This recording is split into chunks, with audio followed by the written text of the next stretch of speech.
2025 ஞாயிற்றுக்கிழமை இன்று விடுதிக்கு வருகை புரிந்துள்ள தமிழக வெற்றி கழகத்தினுடைய வாழப்பாடி ஒன்றிய செயலாளர் மதிப்புக்குரிய திரு எஸ்.எம். விஜய் அவர்களையும் மற்றும் வித்யாபாளையம் தமிழக வெற்றி கழகத்தினுடைய கிளை பொறுப்பாளர்கள், வேளவன் மற்றும் அனைத்து பொறுப்பாளர்களையும் மற்றும் திரு காமராஜ் அவர்களையும் விடுதியின் சார்பாக உங்களுடைய சார்பாக முதற்கண் வருவதை நாம் வரவேற்கிறோம்.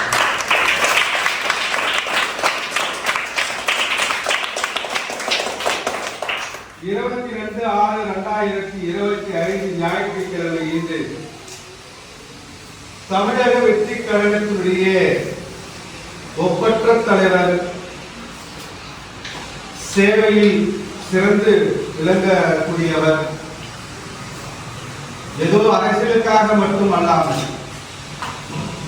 அதற்கு முன்பும் ஏழை எளிய குழந்தைகளை படிக்க வைப்பதில் முன் உதாரணமாக திகழ்பவர் தமிழக வெற்றி கழகத்துடைய தலைவர் தளபதி விஜய் அவர்.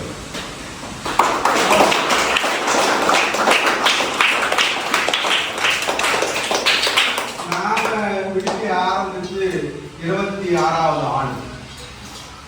இதுல எனக்கு விஜய் சார் கிட்டத்தட்ட 17 ஆண்டுகளாக 17 ஆண்டுகளாகவும் நமக்கு இங்கே வருகை புரியுது. எங்கன்னா மகேஸ்வரன் தேட்டர் பக்கத்துல ஒரு வில்லவிட்டு இருப்போம்.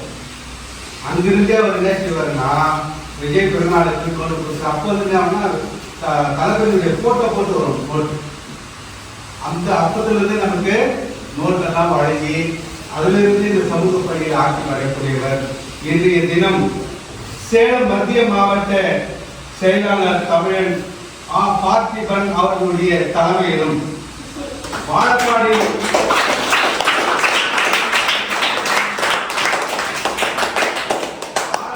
தமிழக வெற்றி கழகத்தினுடைய ஒன்றிய கழக செயலாளர் எஸ்.எம். விஜய் அவர்கள் மற்றும் காமராஜ் மற்றும் வேலவன் அனைத்து பொறுப்பாளர்கள் முன்னிலையிலும் இங்கே வருகை புரிந்து உங்களுக்கு இந்த அருமையான ஒரு விருதை ஏற்பாடு செய்து வழங்கியிருக்கிறார்கள்.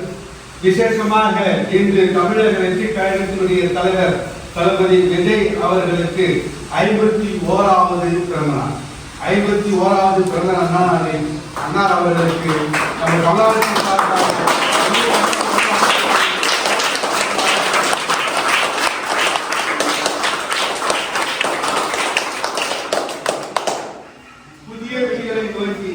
தமிழகம் ஏற்றி காணப்போகிறது.